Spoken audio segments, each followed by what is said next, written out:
Bismillahirrahmanirrahim. Assalamualaikum warahmatullahi wabarakatuh. Selamat pagi dan salam bahagia. Alhamdulillah kita bisa bertemu untuk sesi ke-8, di mana sesi ke-8 ini kita membahas mengenai manajemen kontemporer.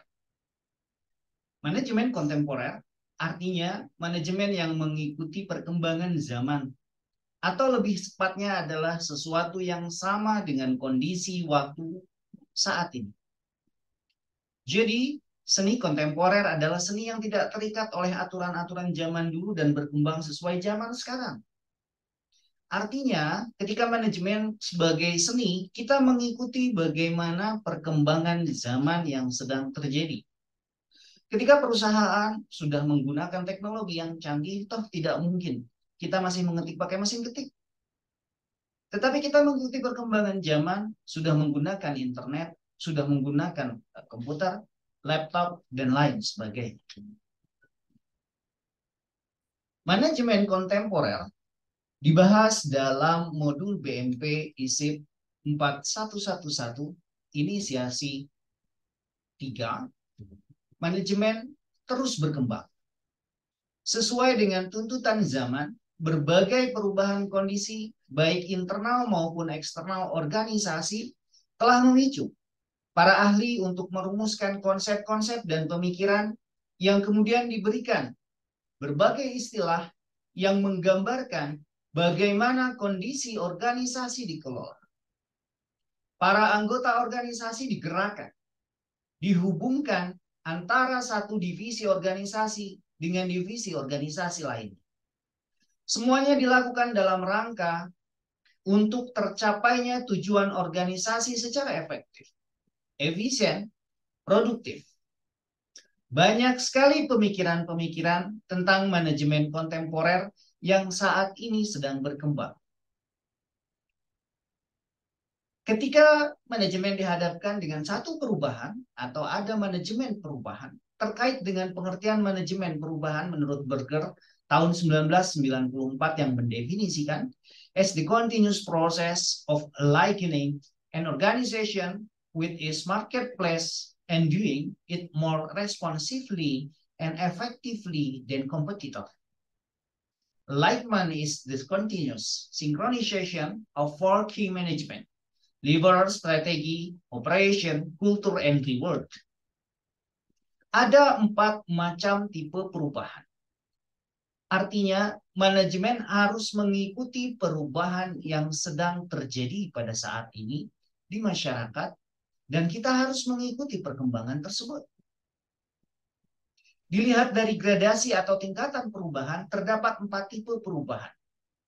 Yang pertama, perubahan linear, perubahan geometrik, perubahan kuantum, dan perubahan metamorfosis. Profil orang-orang atas perubahan dalam organisasi, setidaknya terdapat 5 tipe orang dalam perubahan yang berkaitan dengan adanya program manajemen perubahan di dalam organisasi. Tipe ini memperlihatkan karakteristik yang berbeda. Oleh karena itu, harus diperlakukan secara berbeda pula 5 tipe tersebut.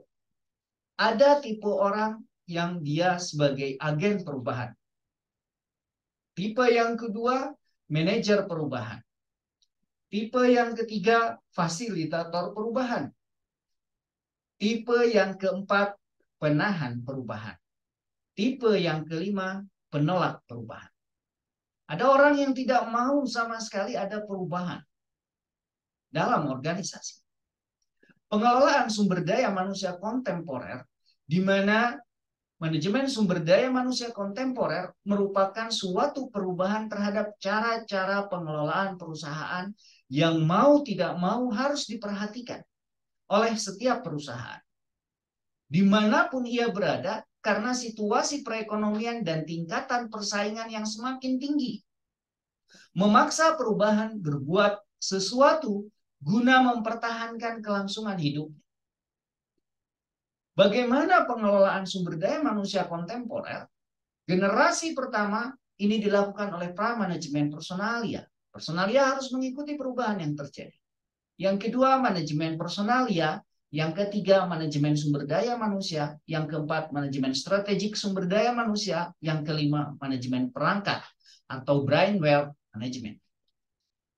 Profil orang-orang atas perubahan dalam organisasi di mana mereka harus mengikuti dan harus menerapkan bagaimana manajemen bisa berkembang dalam organisasi. Hal ini berkaitan erat sekali dengan bagaimana seorang pemimpin dia mengikuti perubahan yang terjadi. Kepemimpinan yang kontemporer merupakan kepemimpinan yang menghadapi pemahaman orang zaman sekarang. Pemahaman orang terhadap sosok pemimpin pada abad ke-20, pemimpin dipandang sebagai sosok yang cenderung ditakuti. Dikarenakan karena kedudukan dan kekuasaan. Sangat dihormati. Hal ini, pemimpin merupakan salah satu fungsi manajemen yang dia harus menjadi agen perubahan itu sendiri terhadap organisasi. Hakikatnya, kepemimpinan adalah usaha untuk mempengaruhi orang lain agar orang lain tersebut mau bergerak atau bekerja melakukan sesuatu yang diinginkannya. Bahkan tidak melakukan sesuatu dengan yang dikehendaki oleh pimpinan. Pemimpin yang baik, dia harus memberikan contoh. Pemimpin yang baik, dia harus memiliki keajaiban, miracle. Ketika dia tidak memerintahkan, bawahannya tidak akan menjalankan tugas. Tapi ketika pemimpin sudah memerintahkan, dia akan menjalankan apa yang diperintahkan oleh pimpinan. Dan pemimpin yang baik harus mengikuti bagaimana organisasi itu bekerja. Kalau organisasinya sudah bergerak berdasarkan dari sistem yang dibuat, pemimpin hanya tinggal memberikan contoh saja. Tidak usah memberikan perintah lagi. Apa yang harus dikerjakan bawahannya, karena bawahannya sudah memahami. Ada perbedaan antara pemimpin super dan kepemimpinan super. Agar tidak terjadi kekeliruan pemahaman, maka penting untuk membedakan pemimpin super dan kepemimpinan super. Pemimpin super adalah seseorang yang memiliki kekuatan dan pengaruh yang luar biasa, sehingga dengan apa yang dimilikinya dapat mempengaruhi dan mendapatkan kepatuhan dari bawahan atau anggota organisasi. Setidaknya ada 3 tipe termasuk dalam kategori pemimpin super. Yang pertama, orang kuat, strongman. Kepemimpinan transaksional dan pahlawan visioner. Tentu saja kepemimpinan super, di mana pemimpin super dia adalah transaktor, strongman, visionary hidup. Kepemimpinan super, di mana dia berperan sebagai kapten, sebagai seorang dokter, sebagai seorang eksekutor, ahli strategi, pelatih, coach, pembimbing, konselor, grup dinamizer, change agent, entrepreneur, corporate steward. Ini dinamakan sebagai kepemimpinan super.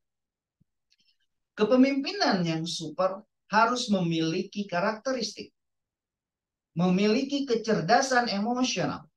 Kepemimpinan yang super harus komunikatif, harus mau mendengarkan secara aktif, bersikap positif, apresiatif terhadap bawahannya, pandai menggunakan leverage, mampu mengatasi wilayah yang abu-abu menjadi jelas, sekuku besi selembut beludru, memiliki semangat entrepreneurship, mampu mengalokasikan sumber daya, memegang peranan strategis, dan mampu melakukan aksi, mampu memimpin dalam situasi krisis, mampu melakukan eksekusi. Untuk menjadi seorang pemimpin yang super, memang dibutuhkan keterampilan, dibutuhkan kemampuan khusus yang bisa dikelola dengan cara pelatihan. Dengan cara mengikuti pelatihan, dengan cara mengikuti training-training yang banyak saat ini mengenai kepemimpinan.